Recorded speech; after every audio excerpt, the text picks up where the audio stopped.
Exactly. We're looking at two rising stars here, really. LoueMT, of course, for a long time he was a big team game player, didn't really compete in a lot of 1v1 events, but once he started doing so, boy oh boy, was he a threat. And we probably have seen the best of LoueMT in the recent months. Just looking back at the Elite Classic 2, for instance, he was third place.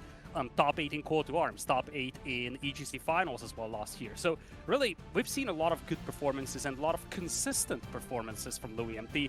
Whereas on the other side, we can say similar things about Kiljardi as well. A player that started to rise last year or so, was top 12 in Master of Realms, top 16 in the Elite Classic.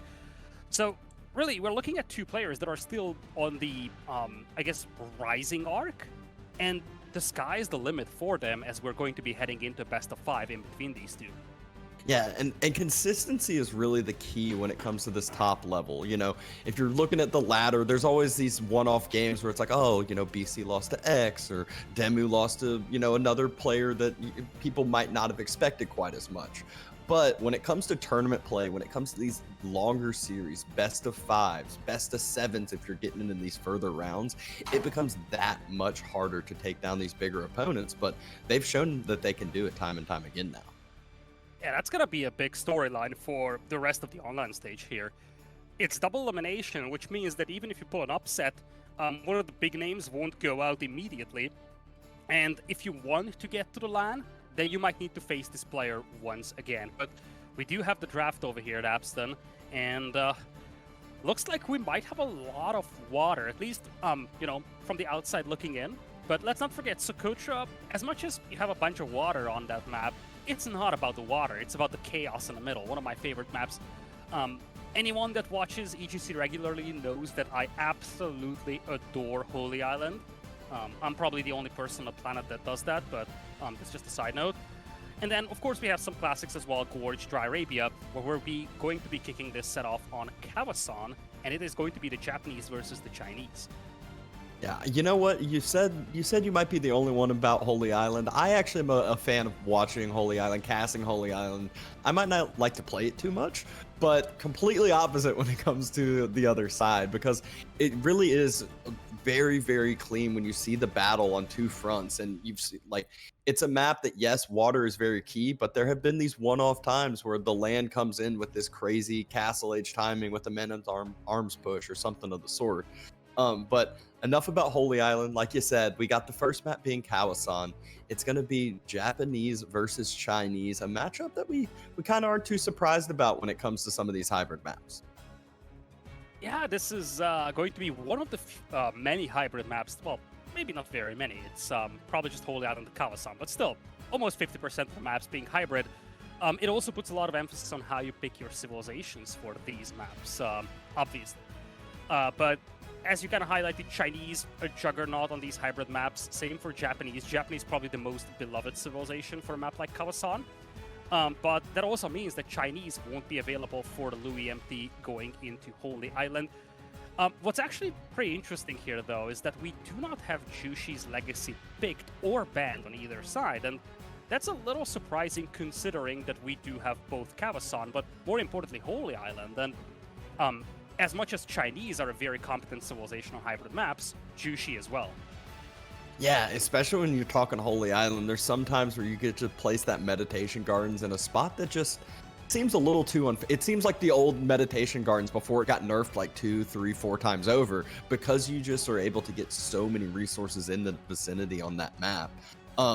But the picks and bans, that does end up surprising me a little bit, but you can see Kiljardi kind of playing into his playstyle a bit, though, with Byzantines, with the Mongols, and also securing up the Rus for himself as well. Really kind of allows him to lean into that aggressive playstyle and kind of the map control playstyle as well. Oh yes, Kiljardi and his aggressive playstyle. I feel like that's a bit of a meme at this point. He is a notoriously aggressive player. Like, he's the kind of guy that just wants to smash you in less than 10 minutes and be done with the game. So I'm actually very curious how this entire series is going to shape out, because both of these players are known for being, or both of these are known for playing an aggressive play style. But especially Kiljardi, he is the one that likes to just go super aggro. And right off the get-go, he's going to have Japanese here on Kawasan, a civilization that does allow for a decent amount of aggression with the Shinobi at the beginning. Yeah, and that's one of those plays that it seems that can kind of be very scary right off the bat, but once stabilized a little bit, it really seems to fall off. And the high-low players, the high-level players, when they know it's coming, they can prep for it. But the Shinobi micro is something that doesn't matter how well you prep. If you micro correctly, there's nothing you can end up doing. Well, to be fair, if you micro correctly, there's nothing that you can do against that. That's applicable to a lot of things, but you're right. Shinobi, it could be that unit that essentially decides the game in less than 5 minutes. You start disrupting the enemy docks, you just destroy the whole early game of your opponent. But we do have game number 1 coming up. Into Kawasan we go to kick off this best of 5 between LoueMT and Kiljardi. And you can already see the docks being dropped. Kiljardi spawning in on this southeastern side, playing as the Japanese in the color red. And on the opposite, it's LoueMT in the color blue as the Chinese.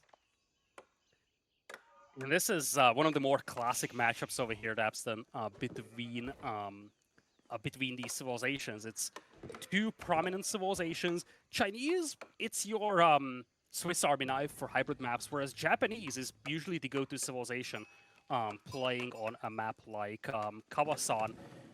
You do have both these spawns, and I think every single time we look at this map, the first thing that you want to look out for is where exactly the players will be docking. Because you have two potential setups, actually 3. Option number 1, only one player docks. Option number 2, the players share pawns. Option number 3, the players will be on separate pawns, and it looks like they will be sharing pawns here. Well, technically, there's a 4th option, which is neither player goes for water, but I don't know how likely that would end up being. I don't think that would ever happen, actually. And I always enjoy it the most, though, when they end up sharing the same pond right off the bat. And that is what we have here. You can see on either side, they've dropped it, but the fishing boat vision isn't quite what it used to be. So I don't think they have knowledge of it yet. Yeah, eventually they're going to find out about this, but obviously the player that needs to see this a little sooner is probably going to be Kiljardi with the Japanese. He's the one that wants to shut down this dock, disrupt it. But this is a tricky one to take a look at, because there is one extremely powerful ability that the Chinese have over here. In fact, let's take a look at the main characteristics of these civilizations here just for a brief moment. So Chinese, they do benefit a lot from faster working docks on hybrid maps like this. And that's probably going to make life a little bit more difficult when you're trying to shut down the dock with the Shinobi.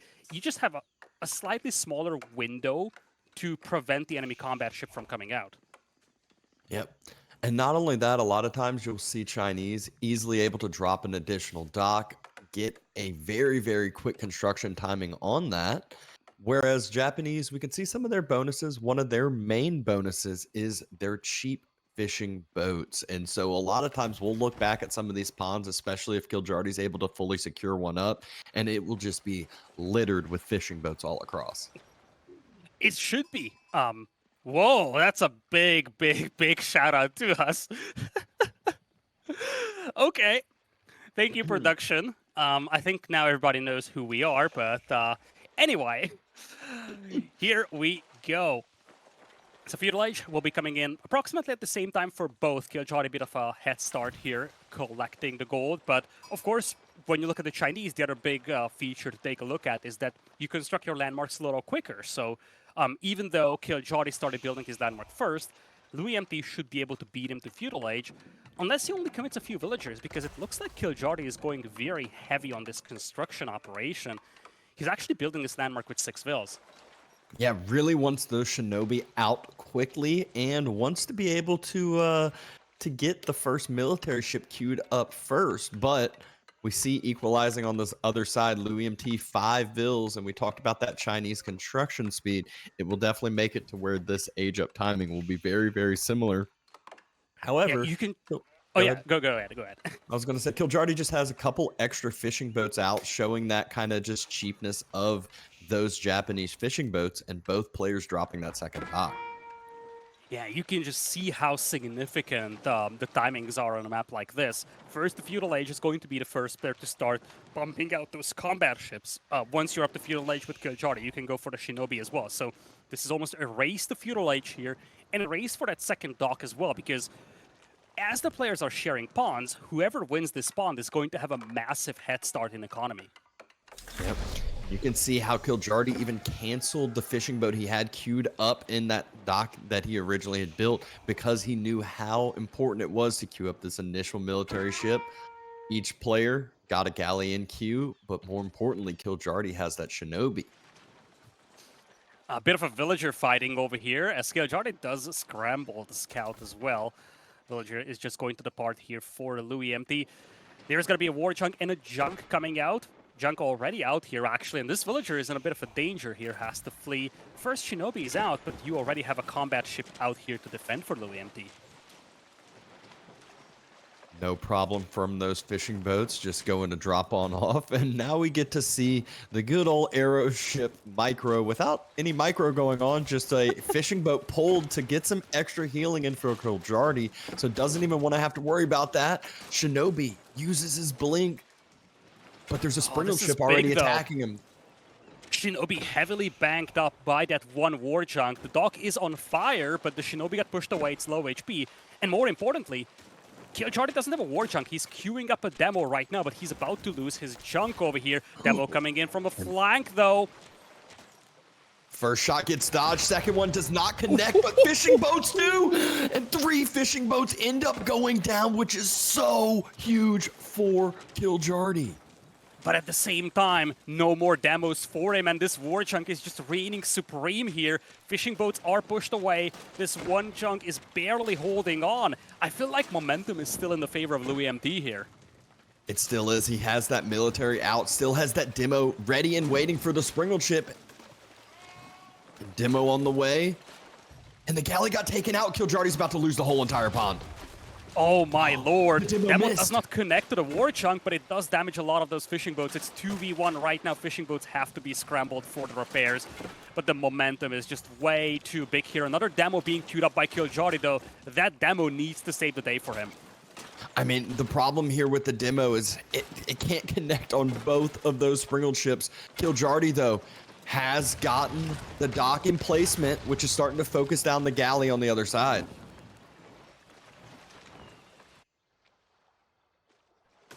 Great scouting by Louis, making sure a second dock on or second pond isn't docked and snuck on up. Shinobi still trying to be annoying as possible, but notice Louis dropping extra docks and just makes it to where those just aren't even a big deal. Yeah. Silver lining here for Kiljardi is that as much as LoueMT pretty much won this pond as things stand, it's actually Kiljardi with the extra fishing boats. He still managed to hide a couple of those and he's taking shoreline fish, whereas Louis lost all his fishing boats, so there is not much of an eco advantage here. Beautiful demo does not sink the war chunk, at least for the time being, but it's so banked up. It does end up sinking those 3 fishing boats you were talking about, grabbing that shoreline fish. Kiljardi, though, he has both docks and placements in those and still being super annoying with those Shinobi, actually about to take down one of those docks. Yeah, these Shinobi have been very oppressive, and Louis was focusing a lot on just microing his ships. Indeed, one of the docks will fall. Ironically, Kiljardi might be happy about this, because he lost the water combat, very clearly, in fact. But at the same time, it's not like Louis was able to leverage that to any extent. There are no fishing boats for him, and right now the docks are also being harassed very actively by the Shinobi. And he kind of has this corner of the pond to fall back to with double emplacements. As you can see, Louis can't step up with just, 1 or 2, or I guess move up with 1 or 2 of those boats without taking quite a bit of fire. But Kiljardi spots out the other side pond getting docked on. So if he doesn't react to that soon, Louis' economy will get very out of hand. Yeah, the trick here is that Kiljardi has a better chance to respond on land with the Shinobi until these archers arrive from Louis. Louis has had enough of those Shinobi, now he's getting the archers out. But at the same time, As long as these Shinobi reign supreme, you see these docks are being shut down. This also prevents Louis from adding new fishing boats or even combat ships. And the same can be done on the other pond as well. So Kiljardi might slowly start picking up momentum here. Villager does get intercepted, though. This dock should not go up. No, Kiljardi has to fall back with this. Can't do that micro dance for too long with that one villager. Does cancel the dock and fall back. But on the other side, Louis steps a little far with the demo ship and gets sniped out by the dock emplacement. Docks are back online here for Louis, though. He does have an eco lead of 8 as well. That's pretty considerable. We're going to have to check where that comes from, actually. But Demo now connecting through War Junk here. Kiljardi is picking up combat momentum here, though Villager will get sniped out as well. Oh, he gets away. Oh, the bait! Oh, the bait was beautiful. Oh, the bait was absolutely perfect. Demo pops out of the dock, destroys the sprinkled ship from Kiljardi, and Louis has the west side pond all to himself. So this economy number is just going to continue to get worse and worse and worse as Kiljardi cannot yet make fishing boats on this pond. Yeah, I wonder if Kiljardi had idle town center time. He's down by 12 eco. Now you have fishing boats from Louis on the southern pond, but I don't think he's got that many. And he's also in Tang Dynasty, so it's not even a Song Dynasty villager production boost. It really feels like Kiljardi might have been idling his TC here a little. Yeah, early on, he might have been struggling to make the military boats as well as the villagers when he was cut off from the water, cut off from all his fishing boats early on. So I could easily see him having to idle his town center for a good bit. And Kiljardi's response to the few archers is horsemen, a high food investment for a resource that he isn't very, very heavy on. However, able to take down another sprinkled ship, not yet take down the villager. But yeah, but the dock is on fire. A villager is also low HP here. This is getting tricky here for Louis. Both of the docks are very low HP as well, like one more demo and these could be gone. What's concerning for Kiljardi is that he's not contesting the other pond. Louis is just happy with the status quo to the north because this spawn is fully his, and his eco is starting to skyrocket. Yeah, you just kind of slowly make some stuff, slowly push some stuff out on the other pond and make Kiljardi continue to reinforce into that further. And all this time, you're just booming up harder and harder on your eco. You also are Chinese, so you have those extra Imperial officials at home. And the horsemen are looping around. Kiljardi needs to find some value, and to be fair, Louis doesn't have a lot of troops back at home defending, but it's only 2 horsemen, so the villagers will be enough to scare them away. Archer was able to take down the Shinobi, but Villager finally falls. Looks like the sprinkled ship will end up falling as well. And will this finally be the eastern pond, northeastern pond secured for Kiljardi? Yeah, behind this, both players are thinking Costlage, by the way. Once again, horsemen coming in to harass. This is critical intel, by the way, for Kiljardi. When you have so many villagers on gold, it's a clear indication that your opponent wants to go to Costal, especially when you see a lot of villagers on berries like this as well. Heavy on food, heavy on gold, gives a clue for Kiljardi that Louis wants to go to Costal. So Kiljardi starts piling up resources as well, and the 2 players will be hitting Costlage at pretty much the same time. You say that, but look at what Kiljardi has continued been able to do. Louis' resources, he's heavier on the food. He hasn't been able to get that 600 gold he needs because of that continual idle time by Kiljardi. It still will end up being somewhat even like you were mentioning, but still a great job delaying by Kiljardi here. Look at Louis. He's rushing that landmark with 18 villagers. Just goes to show how much or how significant it is for him to beat his opponent to Costlage or to catch up. He had to invest into the barracks as well to get some spearmen out. Will be helpful in the long run though, because Mounted Samurai, it becomes a reality very soon here for Kiljardi. He already has the stable, and he's going up with the floating gate. He's also upgrading his town center, so we could actually see the Mounted Samurai and the Mounted Bannerman coming together to try and push that gold mine again. Yeah, and just like that, Kiljardi has finally secured that pond back for himself, so we'll be able to build up that eco number a little bit as a bunch of fishing boats will start to pop out. and Louis has already kind of fully saturated that other pond with fishing boats. I don't know how many more he's going to end up making there, as it looks like he's got 15 or so already. Alasgard's coming out here now. As much as Kiljardi can boost his production with the Yorishiro being placed in the docks, at the same time, Louis can do the same thing, just supervising the production buildings. Big difference, though. You can snipe the Imperial officers boosting the buildings, whereas you can't do much about these Yorishiros being placed in there. So if you're Kiljardi, you might be looking to snipe these Imperial officers to deny that quick production of the Palace Guards. Yep, Horseman once again circling around. Walls not yet fully finished from Louis, but you can see that they're coming up and on the way. He doesn't want to have to deal with this raiding and doesn't want to have to deal with the scarier raiding party after that. Wololo coming in. Oh, nope. Nope. Oh. Sometimes I wish that Vololos were just a little quicker. I feel like you could see some spectacular Vololos with that. Yeah, you say that until it's like a spearman or a very, very slow army, and then it's just nothing, no time to react to it. Louis finally going with the Barbican, dropping that Song Dynasty. I like Louis' base layout a lot. He's got the Barbican on the front, but more importantly, walls coming up as well. So it's going to be increasingly difficult for Kiljardi to raid with mounted samurai. Now, what Louis doesn't really know is that Kiljardi decided not to go heavy on the mounted samurai. Instead, he's going heavy on the foot samurai, something that LoueMT is already building a counter against in the form of the crossbowman.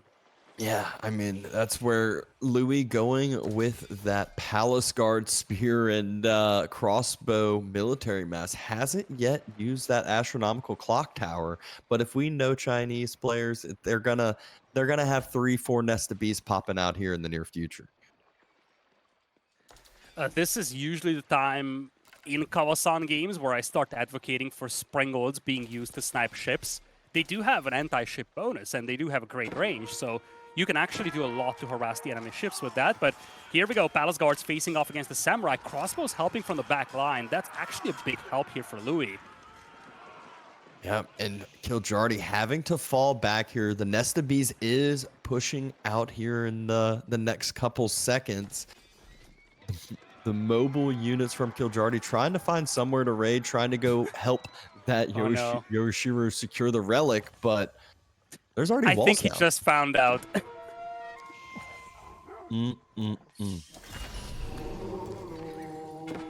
Wololo coming in. This one's a spearman. Wow, okay. There we go. It's better than nothing. We got one single spearman taken on over. Economy is looking basically even. You know, this is Chinese. We expect them to be up in economy typically when it comes to games. So them being up only 5 isn't too crazy at this point in the game. So Kiljardi easily able to do what Japanese loves to do and just pump a lot of melee mass. Yeah, this is getting interesting here because melee, of course, for the Japanese, when you buff them with Bannermen and the deflective armor of the Samurai, they are a very tanky army. But at the same time, Chinese love fighting against those crowded groups of infantry. They have a good front line with the Palace Guards, crossbows to fire from the back line, and Nest of Bees as well.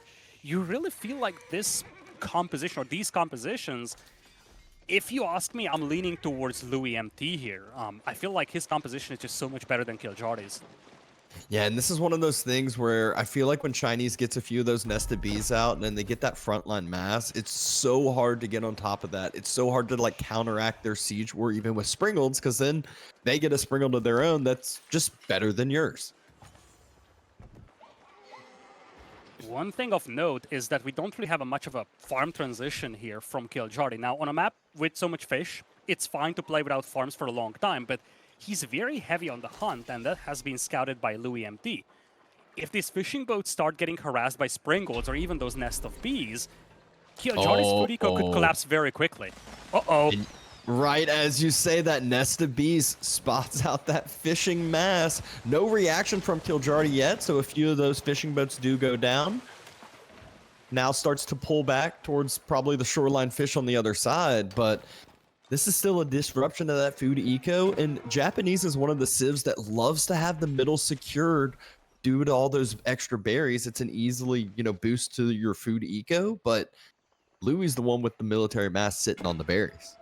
Yeah, he's also walling off the flanks as well, so he's trying to funnel his opponent towards this middle area. Tower is now coming up for extra line of sight. Even a battering ram is committed to take out those docks, and just as a quick side note here, upgrades aren't looking very fancy here for Kiljardi right now. We're going to have to check back on that Springgold. First Springgold out, though, for Kiljardi. LoueMT just now started adding those Springgolds.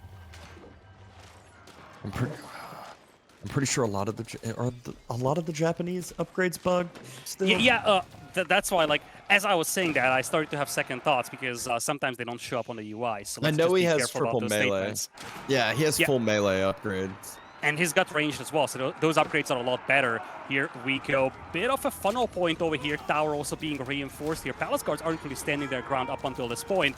But the Springgolds are doing such a good job pushing away those nest of bees, and Louis is forced to flee. 3 nest of bees, though. Imagine how much damage they could do if they just turn and circle on this mass. Louis has his Springgold arrive.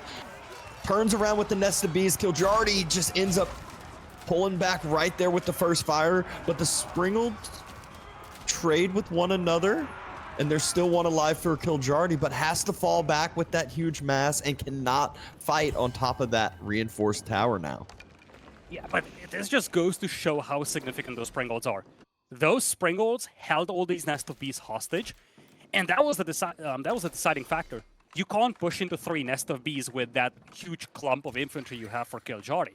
But when you have Springgold support like that, it's a completely different story, and as long as you have those Springgolds to just take out the nest of bees with, 36 samurai with good upgrades, that's no joke. Yeah, and there's only 15 crossbows on the other side. You might say, yeah, there's a good Palace Guard mass, but Palace Guards, if they take a fight against samurais, they will get absolutely shredded, especially with that triple melee upgrade that Kiljardi has.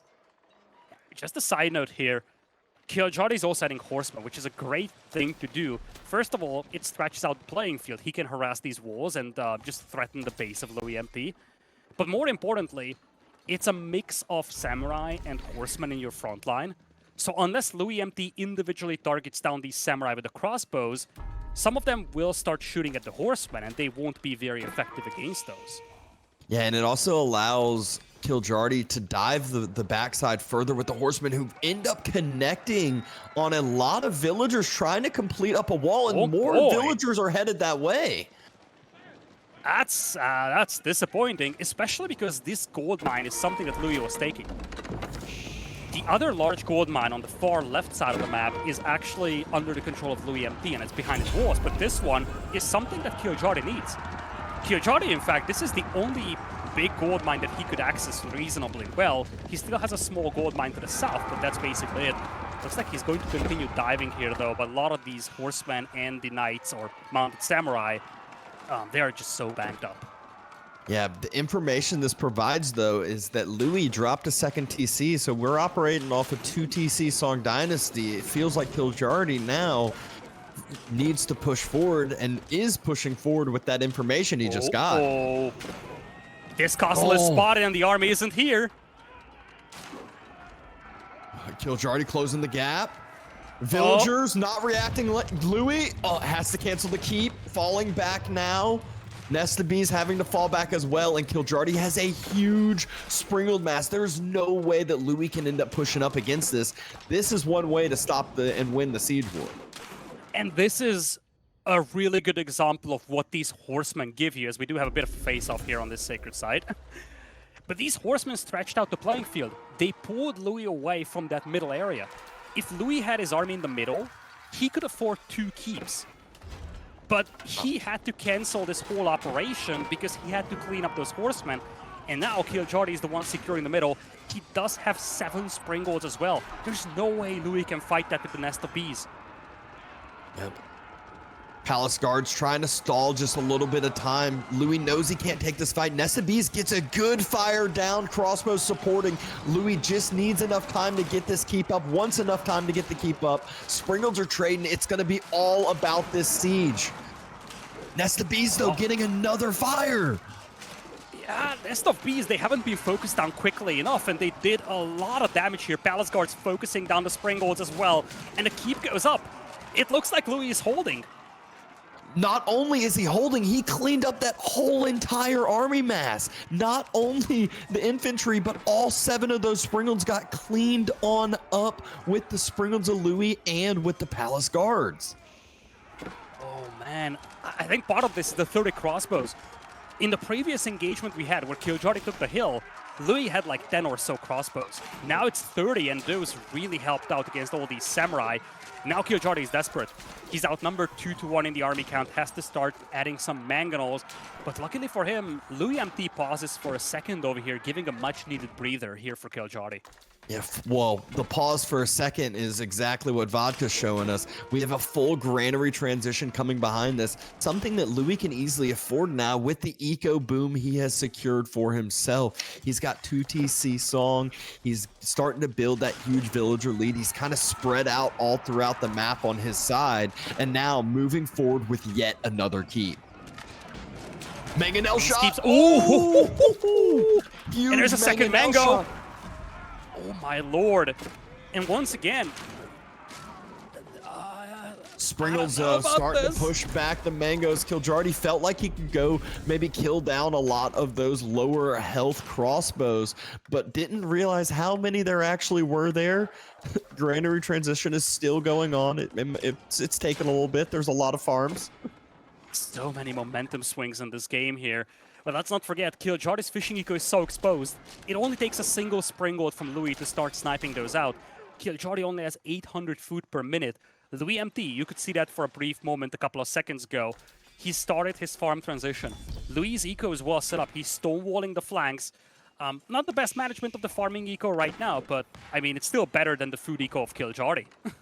Yeah, and the keep being up on the middle hill secures just so much for Louis. Kiljardi isn't able to get more food. Great Mangonel shot, though, again. Louis running forward with the crossbows right into vision, right into the towers. It's just asking for Kiljardi for a free setup.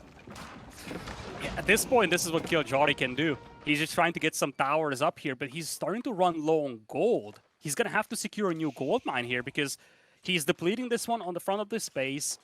Down south, he's also essentially depleting that small gold deposit. He doesn't really have anywhere else to go. And it looks like Louis is done with this. He wants to go into Imperial. Yeah, we just saw villagers pulling shivs out against, though, a palace guard, not taking the best trades, finally able to take him down, though. But these villagers matter so much more for Kiljardi, and the Springolds are taking away the deep sea fish. So food hurting even further. But what is going well for Kiljardi again is he's reinforcing this siege superiority. Is he going to be able to protect it this time? Louis kind of stopped producing army here. You can see he's got no units in queue. He's actually trying to go into Imperial, and this actually allows Kiljardi to build up an army lead.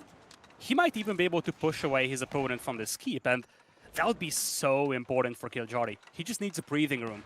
He's still far away from recovery, you feel, but when you look at his resource income, he could be in Imperial in the next few minutes. And LoueMT is still just now going up to Imperial. He had to wait until the stone walls were at least partially built for this gatehouse to be placed on it. But this is just such a significant amount of delay here, really, for Louis. And Kiljardi is using this time to build up a new army. Yeah, but this is exactly where Chinese wants to end up fighting. Kiljardi, he's building up this army. He's got a lot to go through because Louis, he's reinforcing stone walls. He's reinforcing the keeps. He's building another wooden wall in the middle here. This is all just delay, delay, delay. Imperial's going to come out and he's going to have this huge eco lead. And this is exactly where he likes to play his game. This keep is being trapped here, but Louis is repairing it, buying a lot of precious time. Imperial Age is in, and actually, LoueMT captured both of the sacred sites. One of them is walled behind a stone wall, so that's going to be very difficult to decap. The other one in the north could be contested, but he does start the sacred site countdown as well. And that is something that Kiljardi is going to have to address at some point. But as I kind of touched on that a couple of moments ago, Kiljardi's food and gold eco is back on track for the time being, so he's about to go into Imperial himself. Yep. He's got 4 trebs out too, so a lot of those reinforcements, those stone walls, those keeps that Louis been trying to make aren't quite going to be as effective. But Louis, he's grabbing some stone on Kiljardi's southern side of the map, and Kiljardi, I believe, is on his last gold vein that is safe. This is the big concern for the late game.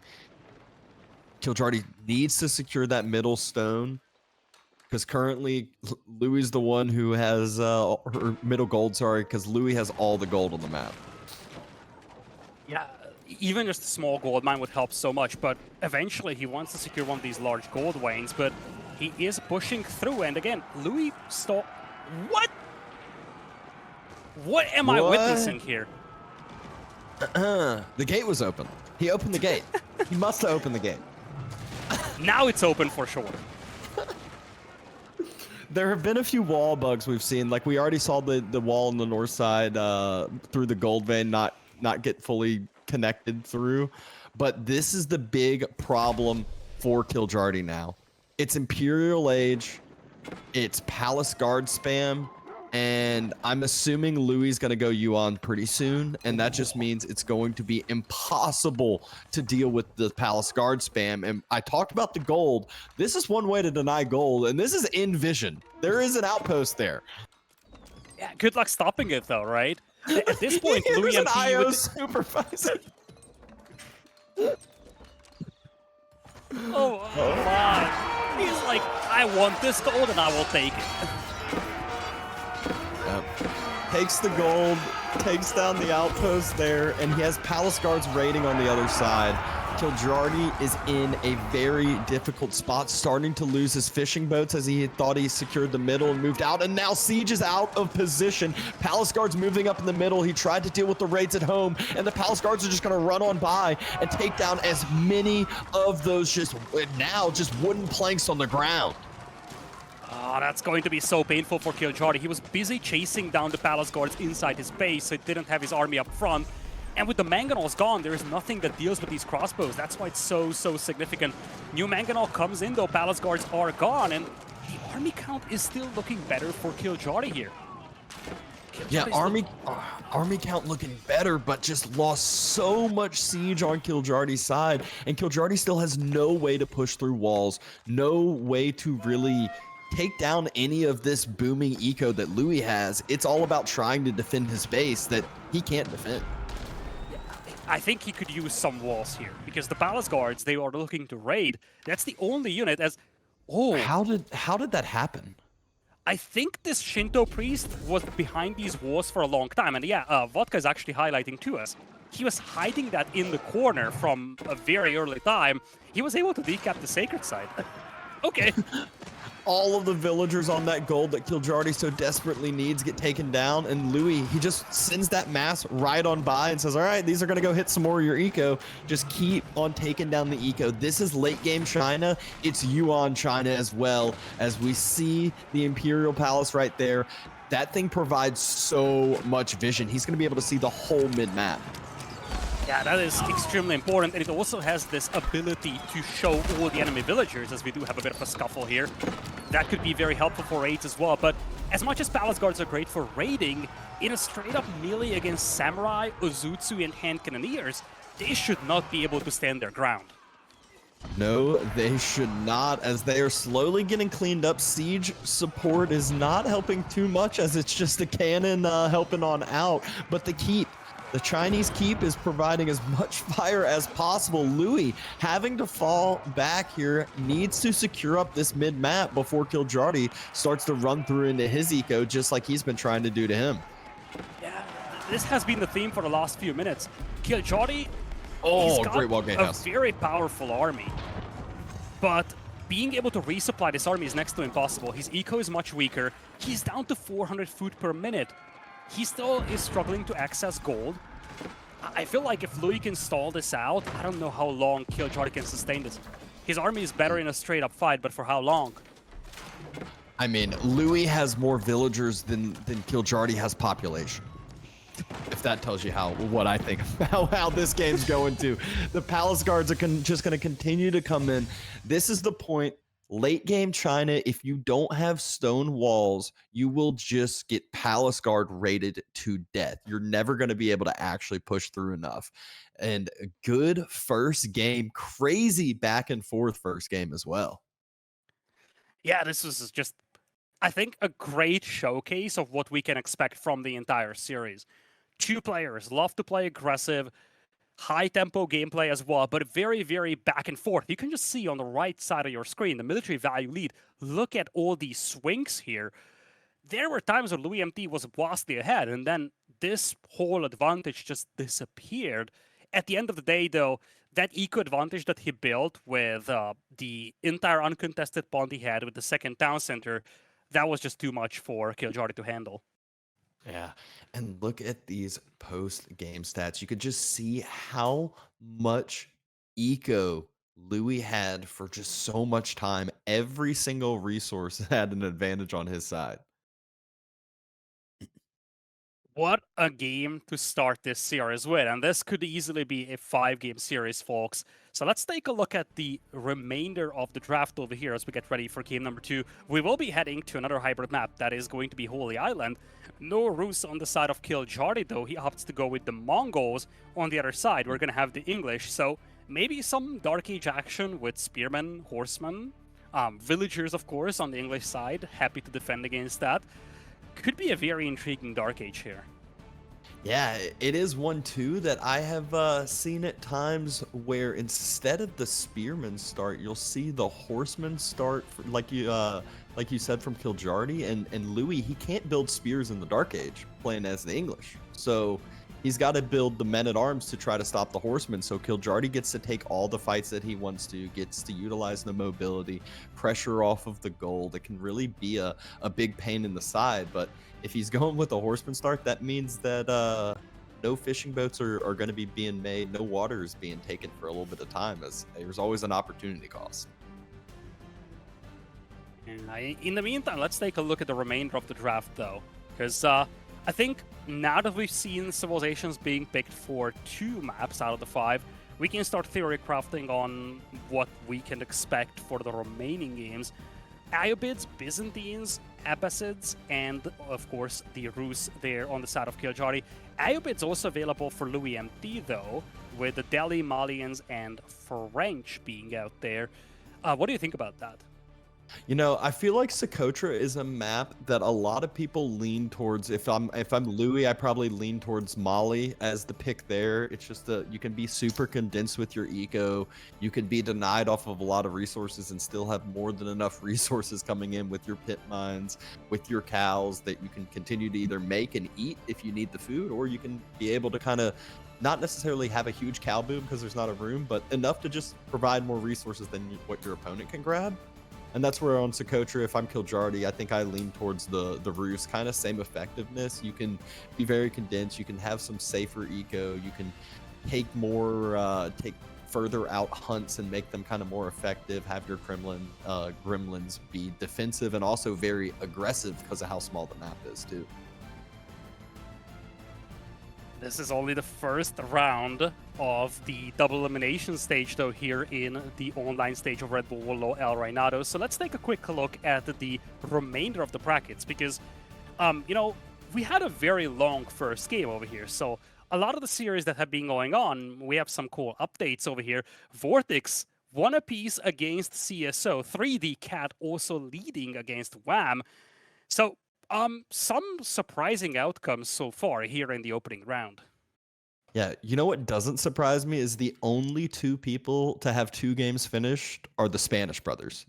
The most aggressive, quickest game players that I would say. Lucifron's up 2-0. Vortex, like you mentioned, he's tied 1-1, but still having both of their games finished is not too surprising to me. The MYI clash down at the bottom side is definitely an interesting one. Anatan up 1-0, but that is not an easy match by any means. Yeah, that's a tough matchup in the MYI in-house match. Anatan leading against Zerton, and Demo is also down against Baltoon over here. So a lot of the big names, many of whom actually made it to the LAN event 2 years ago at Red Bull Wololo Legacy, a lot of these players, they haven't had the best starts so far. But of course, LoueMT is leading against Kiljardi. That's the set that we've been watching.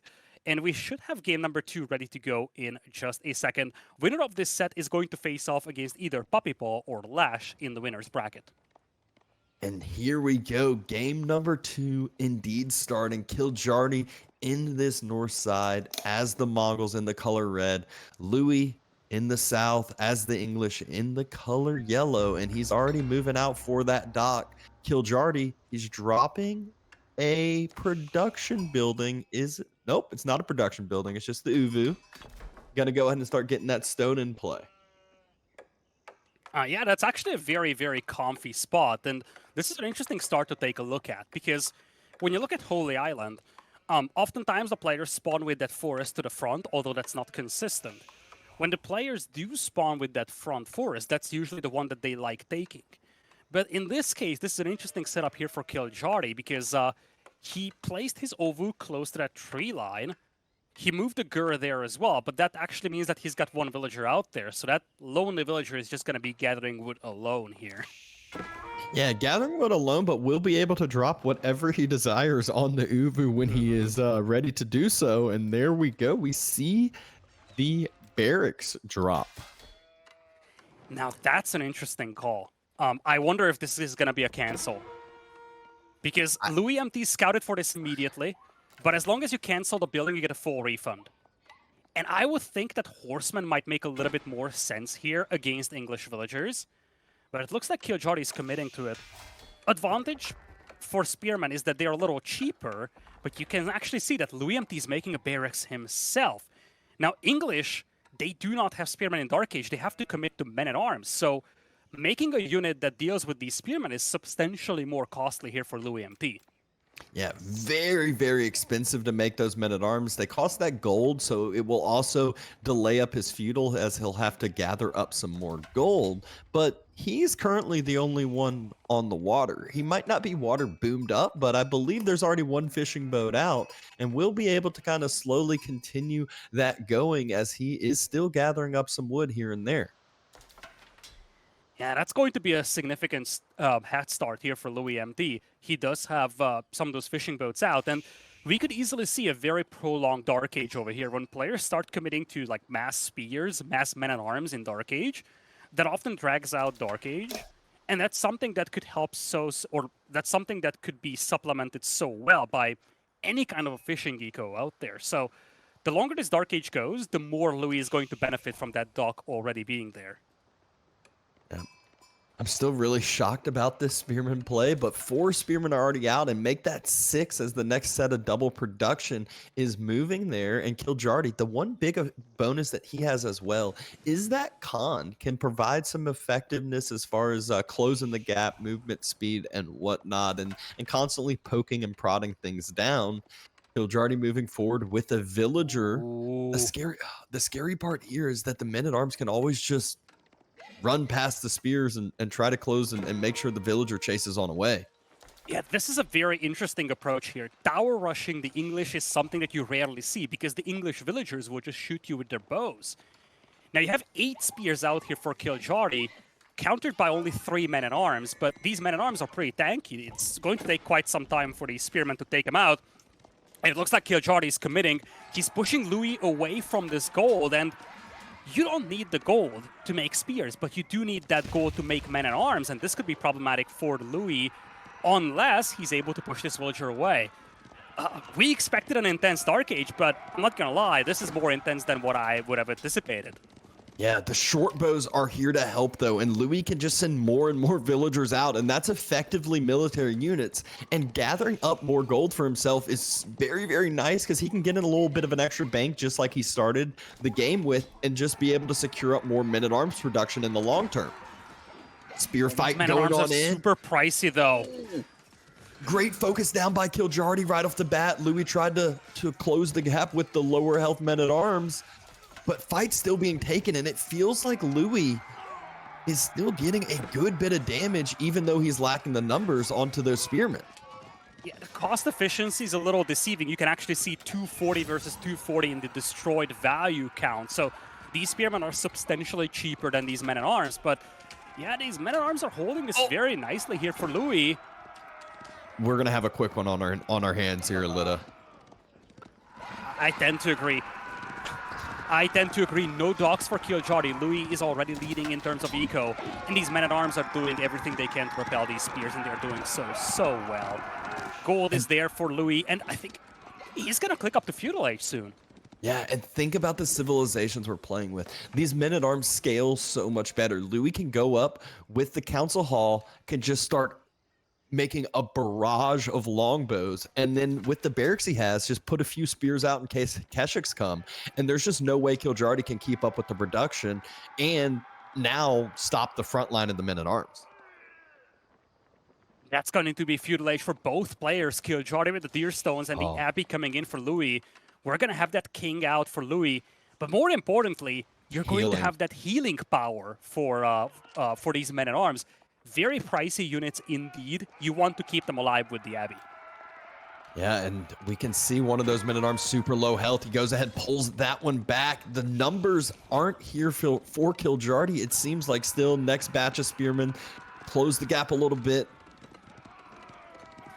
Louis, this is a peak showcase of what you can expect from these players.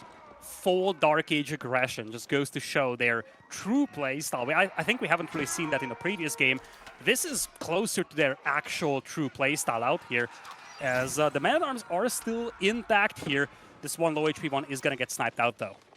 Yeah, Louis, he wanted to just kind of dive onto that villager with the lower health men-at-arms, but wasn't able to get there in time. Another lower health men-at-arms getting pulled back. Now that he has the Abbey, it's so much more important for those to stay alive, those to get on home. Men-at-arms upgrades should come through as well. But this is getting interesting, because as cost-efficient as these men-at-arms were, they have to be pulled back, and these spearmen are very cheap when you double produce them. They will torch down the dock, and it is going to be Kiljardi being the only player who actually has fishing eco in the next few minutes. Yeah, Kiljardi drops down a dock of his own. Those few fishing boats that are out for Louis just could potentially make their last drop off, or oh no, the galley pops out. A slow reaction from Kiljardi, and those spears take so much damage. The men-at-arms arrive to start to burn down the outpost. There's villagers here, and the villagers, they can either arrive at the dock in time to heal it up if Louis is able to do so, or just build another one. Oh, that is so bad for Kiljardi here. He disrupted the early eco, but I feel like his momentum has pretty much been lost. The tower's going to go down. And this dock might also end up being safe. Villager does get picked, though. But still, all the spearmen are now gone. And, you know, that destroyed value is increasing so rapidly here for Louis. First, the chunk in there. This dock does get stalled out, but the other one... Oh my gosh! It was like a half step away, and now... The docks, there's still no docks, and Kiljardi has another boat on the way. Oh, the galley, though. It hasn't been taking effective trade, so it has to fall back. Will the other one arrive in time? I cannot believe this game here.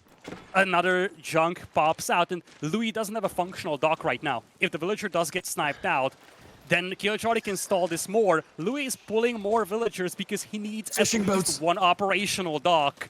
Fishing boats are here, though.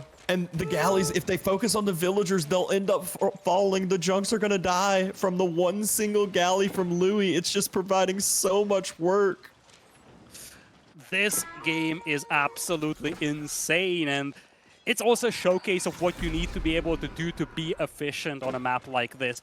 You have to fight on the water, you have to keep your docks alive, but at the same time, focus on the land engagements as well. First war chunk arrives, though. This galley isn't going to be enough to deal with that. Villagers have to be pulled away. Demo on the way for LoueMT, though. Demo could connect perfectly. Another villager kill. So Kiljardi has been able to pick up a little bit of some eco here. Springled ship of his own comes out. Kiljardi needing to fall back. The big problem for Kiljardi, he's gotten a little bit of some damage in, but he has lost so much military. It just feels like Louis has been able to keep his stuff alive so much better, and this is going to be another Springled ship now that falls.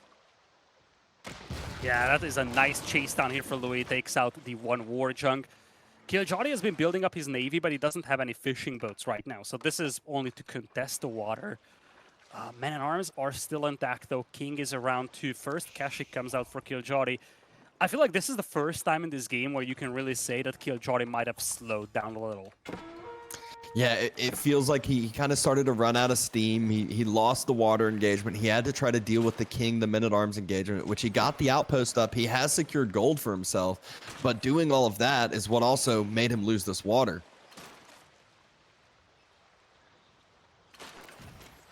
I think this is where we have to take a look at a little piece of a statistic that I actually saved up for this series. Believe it or not, in the history of AoE 4, these two have only played a single competitive set against each other.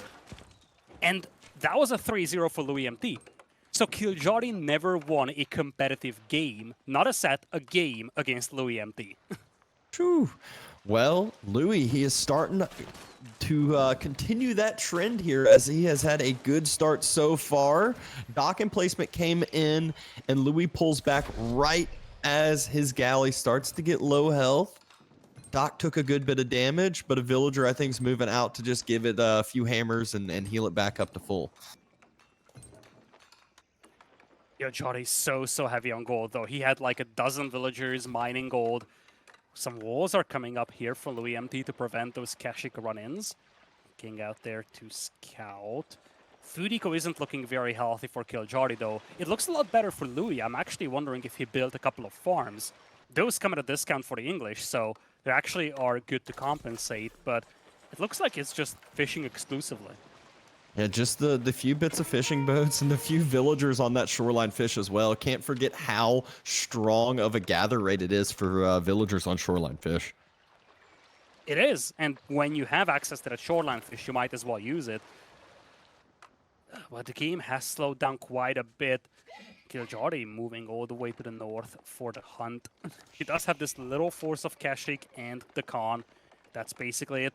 He's been focusing very heavily on water, and he's looking to do one of the things that the Spanish brothers love doing, just one decisive demo push. There is only one galley out here for Louis to snipe these down with. Oh, decent first shot, but the more important thing is Louis now has vision of all those demos. Should get another, another galley pops out. He has another one in queue. Once you have 3, that's enough to get some easy one-shots. Yeah, so now the goal for Kiljardi is to snipe that one galley and then commit the demos. One fight could decide the fate of water on this map. Louis snipes down a galley right off the bat. Kiljardi moving forward with his galleys, trying to get the demos down on the other side. Demos starting to move up, but immediately sniped out. Louis, great job defending all of those. None of the demos get even close to connecting. Every single one falls, and Kiljardi just lost his whole entire fish or military mass on the sea. 3 galleys out there for LoueMT. Basically clutch, saving this water for him, sniping out all the demos. Kiljardi, he's slowly building up his Kashik mass, but the whole investment into that navy, the thing that he has been building, the thing that he's been cooking for the last few minutes, it is now at the bottom of the ocean, disappeared in a blink of an eye. Yeah, and Louis now is dropping those farms. He's building up a few spears to easily be able to defend from that Kashik mass. And should be able to just take the game from here, as I don't know how Kiljardi is going to be able to contest water anymore with how that trade went. So Kiljardi is going to have to start transitioning to LAN. Now, this was a rather unconventional game here on Holy Island. So usually when you lose water, the game is pretty much over, but this is a different game. Kiljardi doesn't have a lot of fishing eco, so it's not like he actually will lose a significant portion of his eco if he loses water. Obviously, getting the water for Louis would be a massive advantage, but it's not as clear-cut as it is in most of the Holy Island games. Yeah, most of the Holy Island games, you'll see both sides sitting at 20 or so fishing boats. That's where all their food income's coming from. Both sides are actually kind of not having the most crazy food income, except give it another 30 seconds to a minute, and Louis' food income's about to skyrocket with his farm transitions. Starting to take down the docks on the other side. Kashik rate is coming into those farms that I was just talking about, but a quick pullback as Louis, he is still wanting to continue this barrage on the sea. It's very interesting that Louis opts to transition to farms despite apparently winning on water. That's not usually something that you commonly see, but you do have these discounted and boosted farms for the English. And one thing is sure, it's a lot easier to protect those farms than it is to protect your fishing eco when you have so many demos coming out from Kiljardi. Beautiful flank! And that is going to be LoueMT's fleet, at least parts of it, going down to the bottom of the sea. Yeah, Louis, he stopped making as much fishing. That's when he spent a lot of that wood into those farms that we were talking about. But what this will be is just long-term safe food that'll have. He's going to be able to, you know, just continue to bring that in. And if he ages up, those farms get even stronger. Yeah, and with these back and forths still happening on the water, that farming eco provides him a safe and efficient source of food. And look at this piracy research here by Kiljardi. He thinks that naval fights will be so long, or they will still be a thing in this game for so long, that getting a resource buff, the tech for a resource buff for sinking ships is actually worth it. Interesting perspective. I like this quite a bit because both players are kind of investing both into land and water, so maybe we won't have a clear-cut winner on water for quite some time. Yeah, Kiljardi tried to get a little cheeky tower behind the wood line of Louis, but gets spotted out, gets burnt down. And again, that Spearman men-at-arms mass is starting to get quite scary on the land, as Kiljardi doesn't actually have a big land mass. He's got 1 Keshik and 2 spears to try to deal with that. Battle still going out onto the sea. Demo's moving forward. And dock emplacements providing just a great fallback point for Kiljardi. All that free stone he's been getting. Demo's still creeping in here. Love the walls from Louis, by the way. He wants to prevent all these Keshik from running in and just focus exclusively on the water. Ship count looking pretty close. Demo's now being committed. Demos. Oh! We still see a lot of income coming in from piracy, but Kiljardi still losing trades again. And this is where it gets dicey for him. Yeah, military mass starting to knock on that doorstep. And again, that's like 20 units right in front of that wood line. And there is just not a big standing military mass on the land for Kiljardi. What's worrisome for him is that he can be non-stop harassed because he's playing wide open. He's playing a civilization that cannot wall. At the same time, Louis is as safe as he can get back at home. All he needs to do is focus on naval combat, and he's also going to click up to Cost Ledge here. Yeah, has been saving those resources. That food income skyrocketed like we talked about. He's more than doubling what Kiljardi has, so that allows him to bank up a lot of extra food. He's been banking up some gold, taking some more efficient trades. Speaking of, another trade coming in. Demos get sniped on out. Louis just falls back with his own demos. King dives the wood line, causing a little bit more idle time, and Louis clicks up with the white tower right behind the wood line of Kiljardi. That's a get out of my game castle there. That is exactly LoueMT making a statement saying, listen, you've been holding out on the water, you've been holding out on the land, but that will change very soon. If this keep does not get stopped, Kiljardi's position is going to be so precarious. Perfect timing for Kiljardi when he pushes, but like I said, there's not a big standing mass from Kiljardi, and Louis has so much here to defend this. It's going to be a clean wipe. Villagers looked like they were about to get pulled, but they can't. Archers are trying to help, but there's like 3 archers here. There it is. Villagers pull out their torches. It's too late, though. There's still a huge mass. They will get the butchered. King's still here. Oh, good games. The game did last longer than what I was thinking after some of those trades early on, but this is the get out of my game point. Kiljardi, the torches on those villagers are not doing enough, and it is all but over. What a game, though. Again, the chaos, the level of madness that we are seeing in these games is absolutely ridiculous. Just look at this army count, or this army value graph here. Minute number 2, we had players pumping out army. And this game was 20 minutes long, just non-stop action, both on land and both on water. And an absolutely marvelous game here. LoueMT once again securing this game though, and this puts him onto match point here in the opening round of the online stage. Yeah, I mean that was just one where I'm confused by the Spearman opening. It proved to be somewhat effective as Doc did get denied, but then right when the Men at Arms mass was able to stay alive, get upgraded to feudal, the spears got cleaned up by the early galley. It just allowed Louis to really secure that early game foothold as the English and got himself that 2-0 lead so far. Speaking of 2-0 leads, we're checking in on the brackets and seeing who else is coming along hot. Well, CSO leading 2-1 against Vortex is definitely not something that I had on my bingo card so far. Elsewhere, Demu evened the series out against Baltoon. Now it's 1 apiece. Same thing, Wham versus Cat 1 apiece as well. Lucifron convincingly leading against Valdemar 2-0. The MYI in-house showdown is still 1-0 in the favor of Anathan. But I mean, so far it's CSO versus Vortex that I think a lot of people's eyes are set up on, because that is not a matchup that a lot of people would have, or that's not an outcome or partial outcome that a lot of people would have expected. Yeah, CSO is another one of those names that almost like Louis, where played a lot of team games. Like, you know, that's his kind of main wheelhouse, playing team games. And then all of a sudden was like, yeah, I'm going to play some tournaments here and there. Still a name that people kind of somewhat know, but never, I feel like, really is like dove into the 1v1 practice tournament. I'm going to, you know, go hard into these. But being able to take down someone like Vortex would maybe spur him along to do so more consistently here.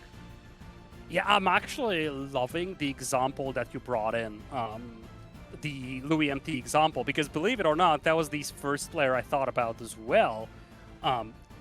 CSO was even more so this very heavy team game player, very little 1v1 type of a guy. And it's actually very nice to see him starting to thrive just like LoueMT does. They're actually in the same team, Elephant, as you can see from the clan tag of LoueMT's. So I'm actually wondering if we could see a similar arc from CSO that we've seen from LoueMT. I mean, I know I'm in for it. I know all the fans are in for it. It's always nice to see more and more names try to, you know, come along and fight for some of these top spots. I feel like we already have started to see that somewhat. You see, you know, the top 6, the top 8, and it's no longer the same top 6, top 8 that I feel like we had for a consistent early point in time with the AoE 4 scene. Well, just 13 seconds left to go, the LoueMT 2-0 lead against Kiljardi. We will be heading into another potentially very chaotic map, Socotra, coming up with Malians versus the Ayubids. The potential game decider coming in. Kiljardi picking the Ayubids down 0-2, spawning in the color red, and LoueMT as the Malians in the color blue. I assumed that the Malians was coming out, but I was not expecting a Ubits from Kiljardi. Game point, he knows he needs to make something happen, and I guess this is his pick to do it. It's a very interesting civilization to play on a map like this. It's not the most commonly picked civilization on a map like Socotra, but I love the flexibility of this civilization. Desert Raiders, for instance, they could be insane in that harassment role from the very, very beginning. At the same time, you have Malians, which is a very frequently picked civilization on the side of LoueMT. But Malians are always a bit of a wild card on this map because you don't have a lot of space. And when you don't have space, you're going to start having issues placing cattle ranches, for instance. And that's one of the key things to look out for when you look at Malians on a map like Socotra.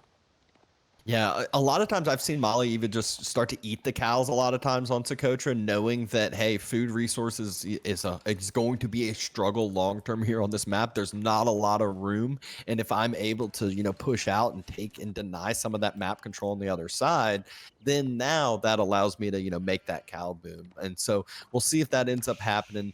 The good point for Louis, though, is sometimes with Socotra, you'll see these early gold veins be a little bit too close to the water or too close to other resources to get a full set of houses around, but he is able to do so with the first drop. Yeah, that's pretty significant out there. That means that this pit mine is going to be maxed out here. Sheep hole looking pretty close, but you can already see the one of the benefits that you get from the Iobids over here, the increased berry gather rate, that's something that helps Kiljardi kind of have an advantage going into Feudal Age here. He's going to click up just a little quicker. Let's see what he chooses to go with, and that is going to be an interesting pick.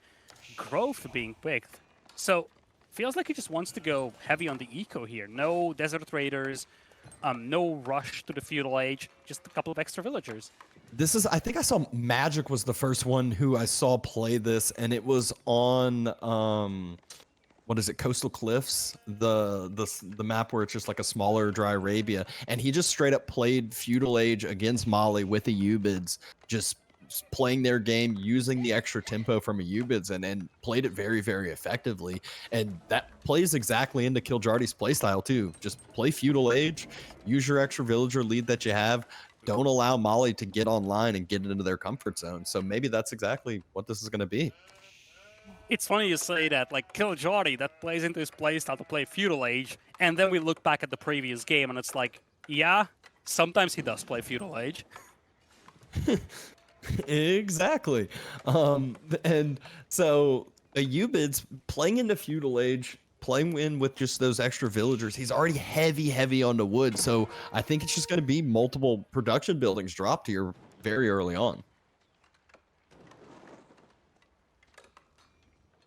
Question is what production buildings would it end up being? I'm assuming it's just going to be the early range drop.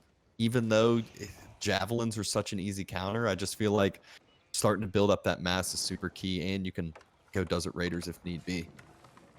And the tricky thing about dealing with Malians on this map is that this classic death bowl of Donzos and Javelin throwers are tough to stop. There is no space to stretch out the map to. So it's not like you can just use something of a higher mobility and raid. This is basically straight up engagements in the middle of the map. And in setups like that, the Mali and Donzo plus Javelin combination is a composition that's extremely difficult to deal with. Looks like that's a stables as the first production building there for Kiljardi. Both players investing into Wheelbarrow, everyone's favorite economy upgrade, and also going to get some double broadaxe over on Kiljardi's side as well. There's the range that we were expecting. So it is going to be that heavy Feudal Age. Louis, though, circling with his scout. He knows exactly what's coming now just due to that great knowledge, great information that his scouting is providing. Yeah, this is key. In all high-level games, you want to have your scout take a look at the enemy base and see what kind of a unit that they're opening with. And interestingly, as much as the range was scouted, it seems like LoueMT was anticipating the stable as well because he's already getting the upgrade for the Dunsos, but not the Javelin throwers. Yeah, and there it is, both. There's the archer range drop from Louis just a step behind. Also has the double broadaxe. So both players' builds, as far as upgrades and stuff, very similar. But now this is where the civilization bonuses are going to be vastly different. Louis at some point wants to move out and get a secondary pit mine, but there's not really a safe second mine to go to. And you'll notice that Kiljardi is already focusing on a few of those mines. He just ran right past one of those bottom side ones, making sure that there wasn't a villager already sneaking out to that. He's going to be moving across the center. So that is going to be one less bonus that Louis is going to be getting in this early game. First, Donzo is moving out here, throwing that javelin from all the way out there. That's one of the big issues when it comes to dealing with these Donzos. They don't need to close the distance to you to do damage to your cavalry. So your cav is going to be oppressed very heavily by them, and it's going to be very difficult to raid. Yep, that little long-range spear throw is so annoying. Kiljardi, though, he is massing up so quickly. Look at the queue and look at the numbers he has already built up early game. About to be 5 archers, 5 horsemen here, whereas Louis just now about to get his second javelin out on the field. This could be a little concerning for Louis. The buildup of javelins is a little slow. So if Kiljardi commits to this, his archers can easily take out the Donzos, and then the horsemen can start reigning supreme. Now, the other problem when it comes to a map like Socotra is that the entire base of the opponent is very condensed. so it's difficult to find eco damage. But when you play against the Malians, one of the things that you can do is try to pressure that pit mine, and even if you don't do an awful lot of damage, you do have at least some guaranteed damage output being available. Yep, Kiljardi still kind of circling around, trying to find where he wants to go and pressure. Both players just building up the numbers, and there's the dock drop. He wants to just get a galley, get a Springle chip out, and start pressuring that pit mine a different way. And Iobit docks are discounted, so this is a much smaller investment than it would be for other civilizations. But Kiljardi, this is not even the main show here. I'm just not realizing he wants to go into Castle Age. Yeah, he's been building up those resources for a decent bit of time. He's got the numbers to kind of defend himself up. Archers are at home. Louis is starting to move forward, and the Horsemen circle, but like we said, can't find anywhere to do some damage, can't find anywhere to raid, but giving himself time. Burning down the houses around the pit mine. He does spot the dock that's there. An advancement wing has been clicked. It is on the way. LoueMT only has one pit mine, so if he starts losing houses here, he's actually going to get housed. He's 45 out of 55, but that's because he's just not building new houses. A moment ago, he was 45 out of 45. And there's the pit mine in the middle he's able to move out to. This is so huge. This is what going up to Castle Age allowed Louis to do, though. Louis was able to move out on the map, able to secure that pit mine. But this timing from Kiljardi could prove to be devastating with this advancement wing tech. Yeah, that's a massive, massive buff once you get there. And of course, when you're looking at Ayubids, oh, nice interception of the villagers here. So when you're looking at Ayubids, Camo Lancers are always a threat, but I don't know if I would like to see Camo Lancers going up against so many Donzos. Yeah, what we have seen, though, is Louis had to pull back a little bit because of that Horseman raid. We saw that villager get picked, so just timing that now Kiljardi gets a little bit of breathing room, is able to stabilize a little bit longer as he is going up. And advancement wing should be pretty close to finishing up here now. Yeah, he also has a decent amount of resources banked, so that's critical when you're trying to beat your opponent to Castle Age like this. If you reach Castle Age with no functional resource bank, your opponent is going to dive, your opponent is going to potentially take away your access to gold, and you won't be able to afford the upgrades. So it's nice to see Kiljardi stacking up all these resources, so he can click the veterancy on the archers, and he could also queue up 2 Camel Lancers. Yeah, and a galley's going to circle, going to hit that gold vein that Louis moved out heavy onto. Horsemen are still circling, just, again, trying to provide that time, maybe trying to hit some reinforcing units, hit the wood line, hit the villagers onto the berries. Can't quite get a villager kill, but more and more idle time. I saw the cows next to the TC. I do think Louis has just been eating those cows like I was mentioning, like I was expecting. But Kiljardi is just slowly building up this mass, not taking the fight earlier than he needs to. Get those Camel Lancer numbers up, get those upgrades through as veterancy on the archers just finished, and now this becomes totally different. Yeah, and you see, Camel Lancers are slowly coming out here for Kiljardi, but 1 or 2 Camel Lancers won't be able to deal with all these Javelin throwers. Mustafadi Warriors also being mixed in, which is a reasonable unit against Camel Lancers, at least cost efficient. Stable will be safe for the time being, and veteran archers are out there. But at the same time, numbers are looking so much better for LoueMT here, and if he can start taking out these production buildings, things could get dicey for Kiljardi.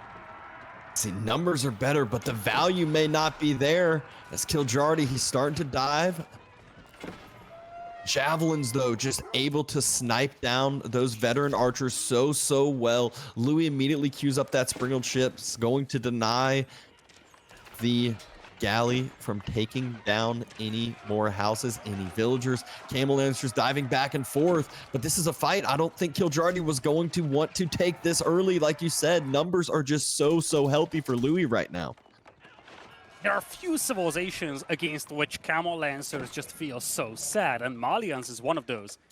You know that you will have a lot of Donzos out there. They don't even need to get close to hit you with their javelins. And because of that, these Camel Lancers, very pricey, high-quality units, they're not much of a factor in these engagements.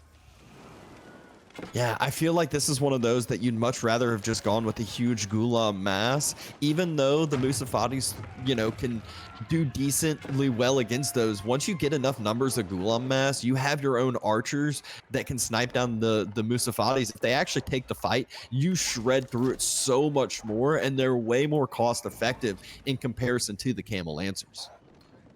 Louis almost lost a villager to a wolf there, but he pulls back the villagers in time.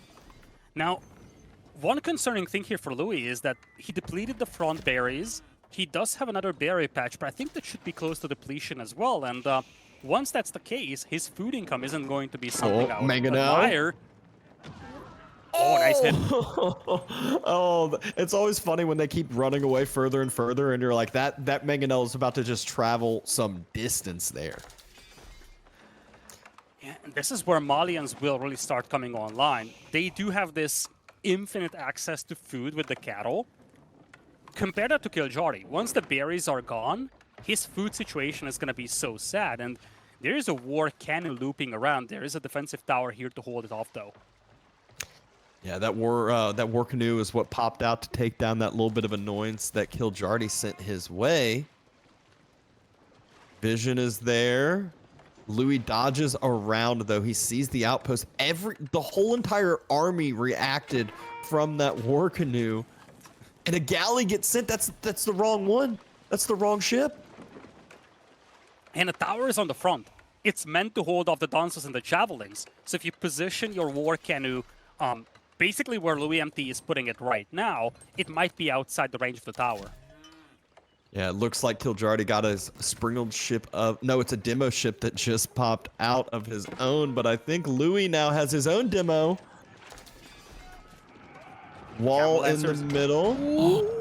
Mangonel shot. Dodged perfectly by Louis. Yeah, Kiljardi has the only tool that he can have to win this game with. It's the Mangonel. And LoueMT is in Feudal Age. You don't have any counter to that Mangonel right now. Louis. If he takes another Mangonel shot, just gets out of range. But still, that first initial Mangonel shot is so crucial. If you get some of these units down to half health, down to a quarter health or so, it makes it so much easier for these archers, for these Camel Lancers to actually prove to be more effective.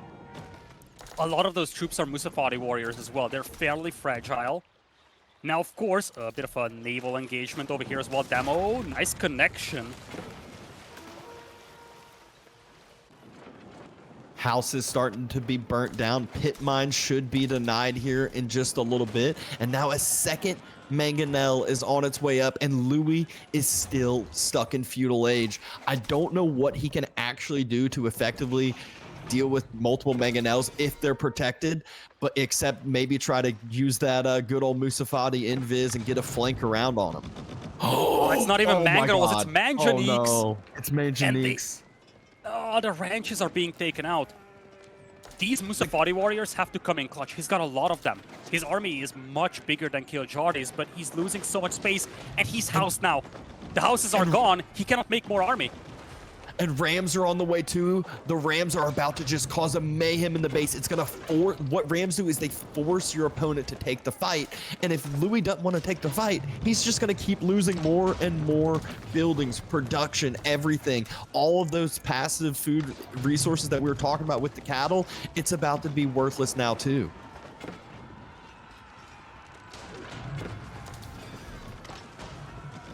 Villagers being pulled from the left as well. Oh, no. Louis knows this has to be it. He has to get on those Mangonels or it's over, and he does. He gets on one of them. There's also a flank from the northern side with villagers. Villagers from the middle, too. It's just all villagers. And he does it. He takes down the Mangonels with the villagers. But at what price? He's Molly. He doesn't need it. Oh my, he's Malians, but he lost his pit mine, he lost his ranches, he lost 16 eco. Momentum is gone for Kiljardi, but he can hold this off at home with a Mangonel. He needs to hold this off because now he's facing a lot of Musafati warriors. But at the same time, I don't know how long Louis can sustain this. He can't build the Manganique in time. He doesn't have enough units. This is where I don't think he can hold 62 units. Louis can just dive the TC because it's javelins here. The military the won't come momentum out quick swing, though. enough. Molly has Molly can counter every unit that comes out in castle. Any other civ, they could just lose here. But Ayubits, they can't.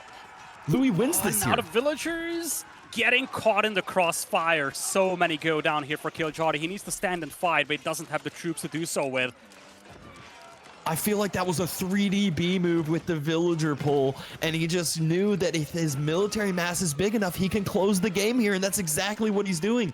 Kiljardi's down to 13 military, and you can't forget, he's got the war junk. He's got the galley as well, so there's basically nothing out on the field. That villager count difference, it's going to be nothing here in a second, and there's all this passive resources for Molly. Yeah, if Kiljardi had 1 or 2 more mangonels back at home to defend, I think he would have had this game. Look at the cows. He just needed to hold out once more because his eco would have been so much better, but now he lost so many villagers. Eco is basically neck and neck, and LoueMT is rebuilding everything that was destroyed. Oh my, this could be it. And Kiljardi, we talked about this, he has not won a competitive game against LoueMT ever in AoE 4. That may remain that way. Yep, he's diving yet again. He knows where the eco is. He found the eco with some of his military ships, villagers running off of the gold, villagers running off of the berries. That's not a transport ship. They're going to reheal that sprinkled ship, and that is a lot of villagers now going to heal up that sprinkled ship. And javelins, they're fine with this fight. They're happy with this fight. This is a 3-0 from Louis, and I have no idea how he's going to pull this one out.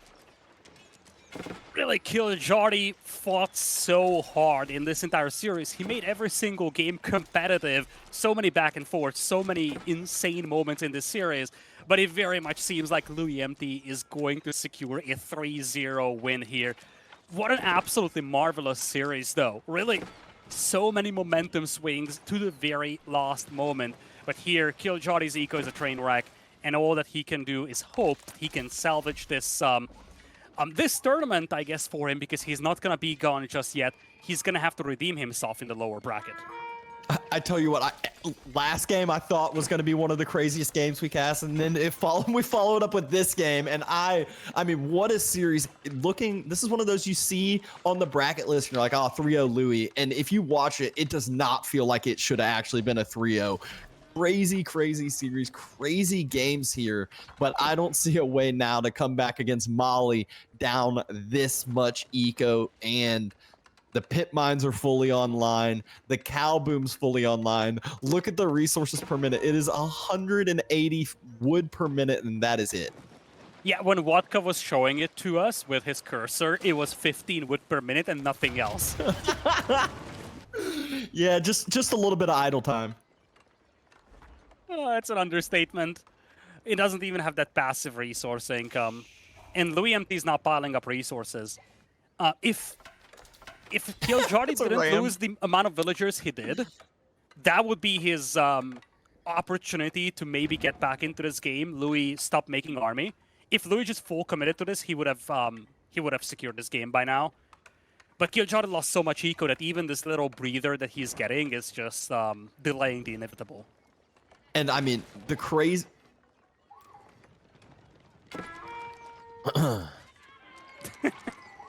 What the... Oh, I was just thinking that was another wall for some reason. The craziest thing to me is the villager pull from Louis on that fight when Kiljardi was pushing up. He pulled, what, 40 villagers during that fight? It felt like that was one of those things that you're like, all right, game over, pull all the vills, we lose. And all of a sudden it was like, wait, I lost some villagers, but I have like 50 military at the end of this, and my opponent has nothing.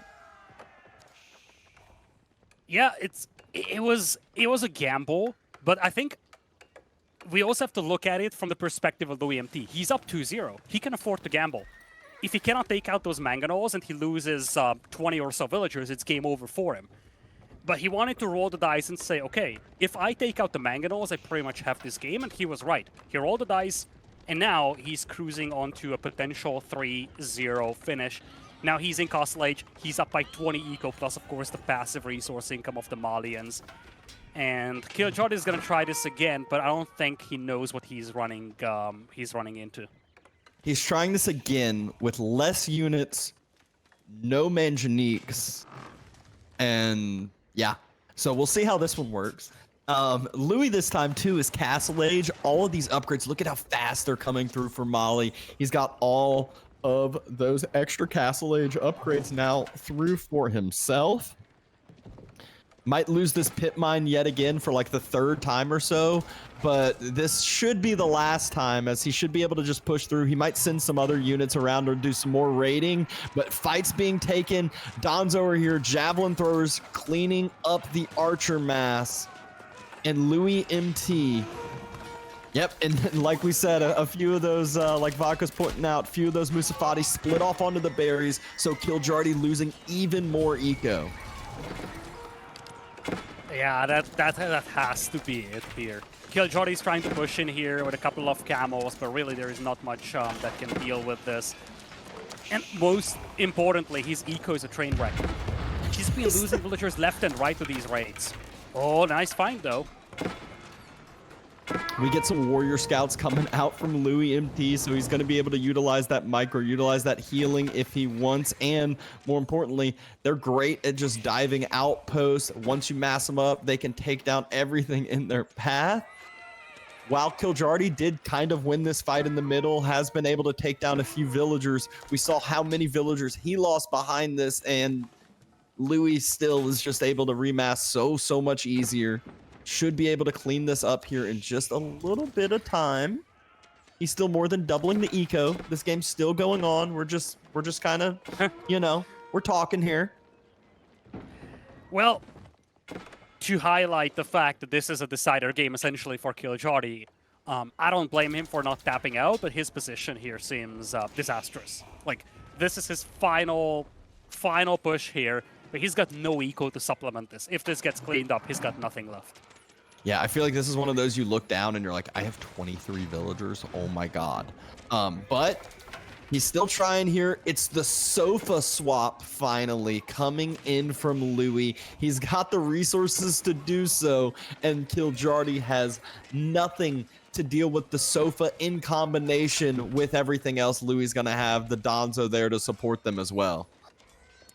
Yeah, cleanup comes in, and really we're just looking at Kiljardi delaying the inevitable. This army is getting cleaned up by the sofas. Musafati still picking off villagers. I would love to see a kill count on those 2 Musafati. Those 2 Musafati killed like 20, 25 villagers. Minimum. I wonder if Kiljardi even noticed. He hasn't. He didn't notice the last time on the berries, and finally Tal gets thrown in, and what a fun series to start out. It was a 3-0 by Louis, but it did, like I said, did not feel like a 3-0. Great fights by Kiljardi. Look at those graphs. If that doesn't tell you excitement, I don't know what does. Yeah, and I mean, just look at I think the military value lead is a little deceiving because the critical fight did not happen when that yellow curve started rising. The critical fight happened after Kiljardi reached Castle Age, but even in his best moments, his army was always quote-unquote weaker than what we had from LoueMT. Those Mangonels, obviously they were key pieces for him, but they got sniped out by the villagers, and I mean, there it went. And from that point onwards, really, you can actually see that in 2 minutes after that fight, LoueMT took back the villager lead.